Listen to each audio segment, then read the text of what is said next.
La relación entre la Unión Europea y Centroamérica se ha desarrollado sobre la base del llamado Diálogo de San José,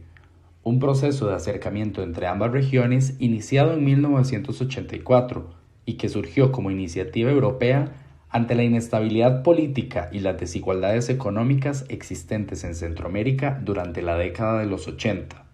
y que posteriormente se convirtió en un impulso para la cooperación para el desarrollo económico, la integración centroamericana y la incorporación de esos países en la economía global. Para 1985, 1993 y 2003, ambas regiones ya habían celebrado 3 acuerdos de cooperación, mientras que para 2004, ambos bloques acordaron examinar el proceso de integración económica regional como paso previo al inicio de las negociaciones para un acuerdo de asociación, para lo cual fue necesario el establecimiento de un calendario de rondas de negociación. La primera de estas rondas tuvo lugar en 2007 en Costa Rica, mientras que las 8 rondas posteriores se desarrollaron en países de ambos continentes. La 10ª y última negociación fue en 2010 en Bélgica, dando paso a la firma del Acuerdo de Asociación entre la Unión Europea y Centroamérica, celebrado en 2012 en la ciudad de Tegucigalpa. Dicho acuerdo estableció desarrollar una asociación política privilegiada, basada en valores, principios y objetivos comunes, reforzando los derechos humanos, reduciendo la pobreza y luchando contra las desigualdades, también promoviendo la buena gobernanza, la seguridad, la integración regional y el desarrollo sostenible. Asimismo, el acuerdo liberalizó el comercio de productos industriales, eliminando la mayor parte de los aranceles sobre el comercio de productos agrícolas. El acuerdo de asociación entre la Unión Europea y Centroamérica se concibe no solamente como un tratado de libre comercio, sino que es un convenio que trasciende a ese aspecto e incorpora otros temas como los ámbitos políticos y de cooperación.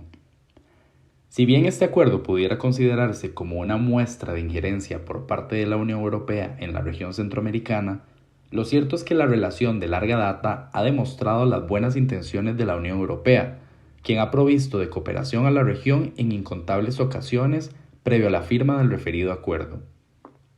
El plan inicial tenía como una de sus metas más ambiciosas convertir a la Unión Europea y a Centroamérica en una gigantesca zona de libre comercio de cerca de 500 millones de personas, para lo cual se proyectaba incluir normativa laboral y ambiental común para ambas regiones. En virtud de la diferencia del tamaño, la población y sobre todo el desarrollo económico entre ambos bloques, fue necesario incluir engranajes que permitieran crear un balance que contrapesara la visible desigualdad. Para este proceso, es importante señalar que se manifestaron diferentes niveles de negociación, es decir, hubo negociaciones interpersonales, negociaciones intragrupales y negociaciones intergrupales, dando lugar a un proceso complejo de concertación entre las partes. Los países centroamericanos que iniciaron la negociación fueron los 5 países centroamericanos tradicionales a saber, Costa Rica, El Salvador, Guatemala, Honduras y Nicaragua. Panamá, por su parte, aunque aún no había ingresado como miembro de esta negociación y se mantenía al margen como observador, se incorporó una vez que las negociaciones estuvieron avanzadas. Por otro lado, la Unión Europea participó con sus 27 estados, Alemania, Austria, Bélgica, Bulgaria, Chipre, Croacia, Dinamarca, Eslovaquia, Eslovenia, España, Estonia, Finlandia, Francia, Grecia, Hungría, Irlanda, Italia, Letonia, Lituania, Luxemburgo, Malta, Países Bajos, Polonia, Portugal, República Checa, Rumanía y Suecia, siendo Croacia el único país miembro que se incorporó a la Unión Europea posterior a la firma del acuerdo. Para la Unión Europea, su principal interés fue extender su autonomía estratégica y posicionamiento global en la región centroamericana, reforzando la idea de que es un socio para el desarrollo y un actor importante en el proceso de la integración centroamericana. En ese sentido, el acuerdo es para los europeos un importante instrumento de posicionamiento e influencia en Centroamérica, compitiendo con bloques como Estados Unidos y Canadá. La identificación de las partes debe ir acompañada de la interrogante ¿quién tiene mayor cuota de poder? Para este caso, es visible que la Unión Europea es el actor con la mayor cuota, y en congruencia con esa condición, fue quien determinó el marco mínimo para la negociación, así como la condición de que ésta fuese realizada en bloque. Esta situación es un claro ejemplo de la determinación del minimax, como el establecimiento de los mínimos y los máximos en los que una parte está dispuesta a negociar. Este concepto además tiene dos vertientes, el minimax verdadero o el declarado y la destreza de la negociación en encontrar ambos y llevar a la contraparte a que los términos de la negociación se acerquen lo más posible a la realidad. En la medida que se conoce la información verdadera, se pueden generar soluciones que satisfagan las necesidades de las partes. En ese sentido, la negociación en bloque fue establecida como un mínimo por parte de la Unión Europea, en tanto los países centroamericanos aceptaron este término de negociación, entendiendo que era un mínimo verdadero y rígido.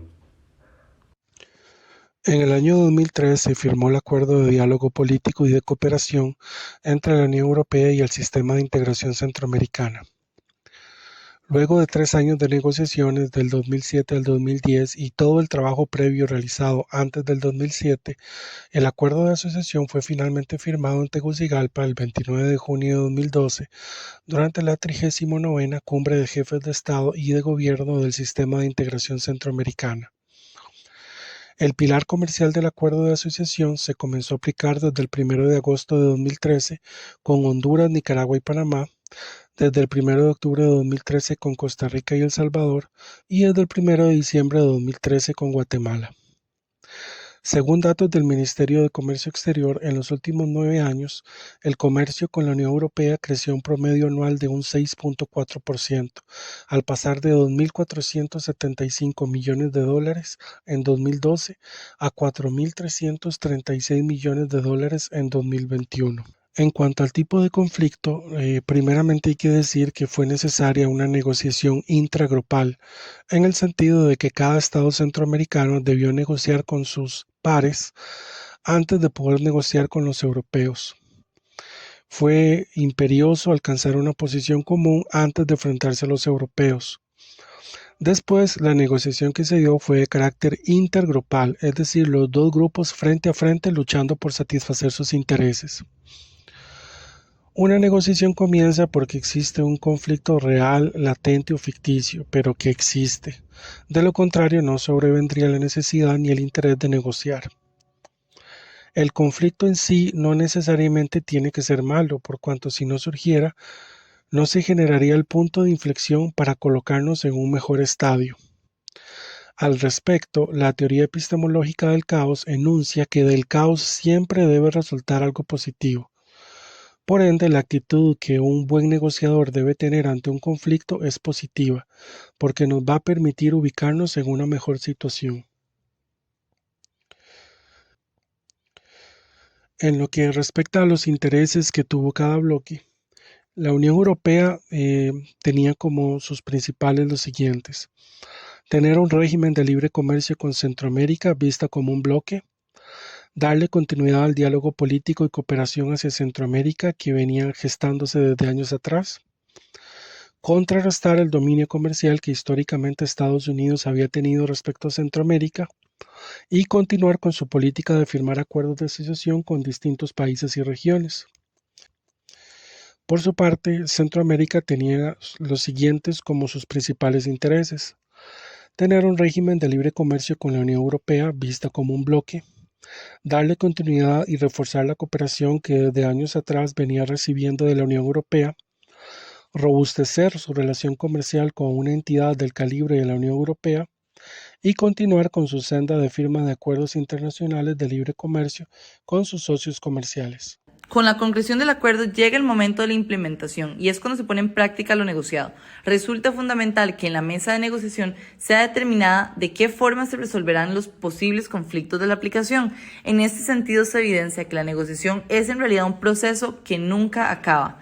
En el caso concreto, la situación de entrada en vigor del acuerdo es compleja por estar dividido en 3 pilares y no tratarse de un acuerdo formal entre 2 estados, sino más bien entre 2 bloques. Para que el acuerdo de asociación se aplique en su totalidad, es necesario que cada parte notifique la finalización del proceso interno de aprobación, que hasta la fecha no todos los estados han aprobado, pero la Unión Europea tiene la potestad legal de poner en vigencia su pilar comercial sin la necesidad de la ratificación interna de cada estado, lo cual agiliza su aplicación, pero pone en entredicho la supuesta interdependencia de los pilares. Efectivamente, el pilar comercial entró en vigencia desde el 2013. ¿Por qué el pilar comercial lleva ya 9 años de vigor